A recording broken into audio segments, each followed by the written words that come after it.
She asked, if we don't see people in terms of color, then we won't be racist and stuff, right? So I asked, have you ever seen a tree whose leaves were the perfect shade of green? Been to a beach where the blue water was so clear you could see through to the existence of God? Have you found a piece of earth precisely matched to the color of your skin and you knew what it felt like to be home? We exist in colors. And as different as the rocky shores of Nice is to the desert sand of the Sahara, we are all beautiful.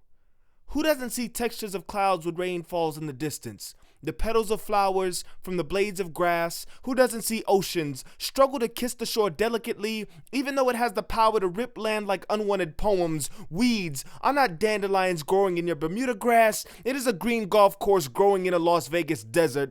Litter is not sunflower seeds on concrete. It is a brown haze looming over the San Bernardino Basin. Racism is not a black person voting for a black president who appoints a brown Supreme Court justice. Racism is flesh-colored band-aids which don't match my flesh. 2 aisles of hair products with no activator gel or pink lotion. Racism is a grocery aisle with kimchi and hummus labeled together as ethnic food. There are people content to reducing robins and canaries as just birds, as sea lions and koalas are just animals, as people in poverty and primates are just not human. There are people who ignore the difference in our skin yet pledge allegiance to a system that benefits from it. They are conquerors who occupy land and space for conquering, occupy spaces on this earth, occupy spaces in our minds, Bible us till paper cuts bleed our hearts away from the Creator. They enslave rainforests in the same breath as Africans, rape countries for diamonds, and Cambodian girls for bragging rights without ever washing the grease from their genitalias.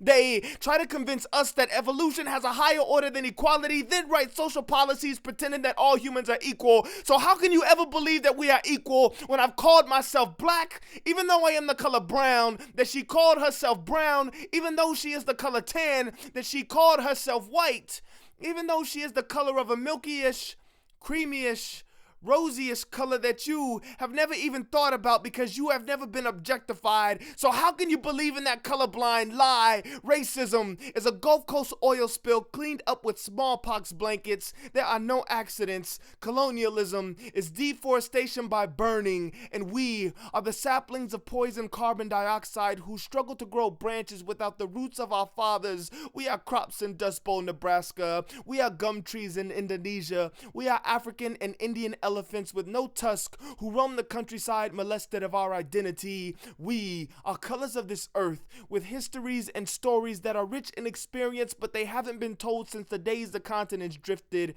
She interrupts me mid-sentence and says, so, are you saying it's not okay to be colorblind? I said, we dream in shades of gray, but our reality is full of color.